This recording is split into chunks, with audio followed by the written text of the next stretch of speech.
This is a very quick video about the magnetic field that appears around a wire that's carrying a current. So if you've got the wire, this is the white line here, it's carrying a direct current, it will have a magnetic field around it. That's just a normal physical property of electricity. Now, the magnetic field will appear essentially in concentric rings around the wire. And if you use your right hand, you do a sort of a thumbs up sign. This is how to remember which way the field goes. If the current is going in the direction of your thumb, the direction of the magnetic field is the way your finger is pointing here. So that's as I've illustrated it here. Now, if you measure the magnetic field close to the wire, it will be strong. And if you measure it further away, it will be weaker. So that stands to reason, really.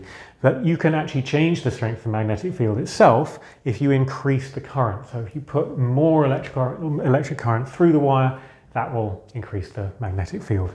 If you get lots of these wires and bundle them together, you can make a solenoid. That's using this property and extending it. Hope that was useful. Thanks for watching.